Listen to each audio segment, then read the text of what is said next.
মাছ কাটার পর ফেলে দেওয়া আঁশ বিক্রি করেই এখন স্বাবলম্বী অসংখ্য পরিবার। অনেক ক্ষেত্রে মাছের চেয়েও এই আঁশের দাম বেশি। প্রতি কেজি মাছের আঁশ রপ্তানিকারক বিভিন্ন কোম্পানির কাছে 70 থেকে 80 টাকায় বিক্রি হয়ে থাকে। এ ভাতটি তো বিকে স্যার আগে মনে করো আমরা শুকাইয়া 50 টাকা কেজি বেচতাম।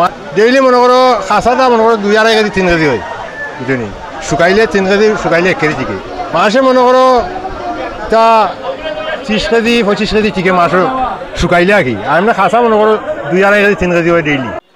এক সময় যা ছিল অপ্রয়োজনীয় আজ তাই হয়ে উঠেছে অনেকের জীবিকার উৎস। মৌলভীবাজারের পশ্চিম বাজারে প্রতিদিন সকাল থেকে দেখা যায় মাছ কেটে পরিষ্কার করার ব্যস্ততা এবং একই সাথে মাছের আঁশ আলাদা করার কাজ।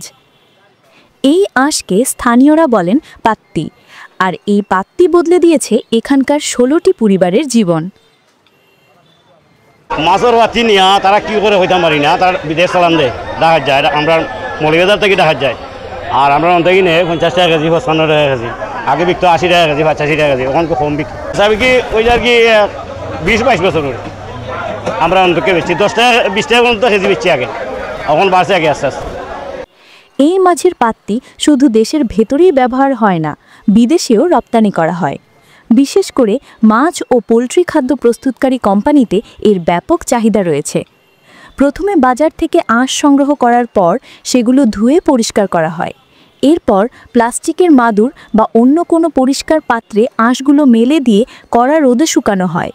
আগের মাইসে বাড়িতে নিয়ে মাছটা খাটতো, মাছ আসিরা সবে সুন্দর করিয়া খাটতো। এখন তো মনে করেন পরিবারের নানান চাপে এখন মাছটা খাটিয়া নেওয়া লাগে।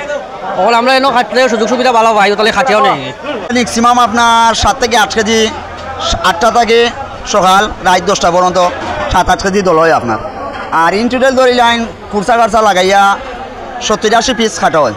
কোনো দিন বাজার ভালো হইলে আপনার একটু বেশি হয়, নাহলে আরও নিশ্চয় হয় আপনার। মানে বাজারের অনুমানই বুঝি আর কি আপনার মাল যেদিন বেশি থাকবো আপনার এদিন বেশি কাট হইব, যেদিন কম থাকবো আপনার এদিন কম কাট হইব। এগুলো নেই আপনার শিলমঙ্গলের মানছে, আর শিলমঙ্গলের মানছে দেয় আপনার ডাগায় মানছে গেছে, আর ডাগায় মানছে গেছে নেই সিডাঙ্গের মানছে, সিডাঙ্গের মানছে দেয় আপনার সাপ্লাই বাইরে রাষ্ট্র। বর্তমানে আমরা খাসা বেশি আপনার 15 টাকা কেজি।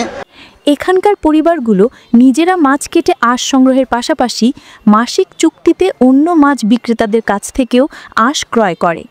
শুকানোর পরে এই আঁশগুলো বস্তাবন্দি করে 1 মাসেরও বেশি সময় ধরে সংরক্ষণ করা হয়।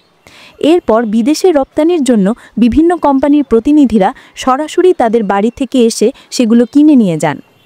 মৌলভীবাজারের পশ্চিম বাজারে এখন প্রতিদিন আঁশ সংগ্রহ, ধোয়া, শুকানো আর বিক্রির এক কর্মচঞ্চল পরিবেশ বিরাজ করে। মৌলভীবাজারের এই পাত্তি এখন শুধু ফেলনা আঁশ নয়, এটি একটি সম্ভাবনাময় রপ্তানি পণ্য এবং সাফল্যের গল্প।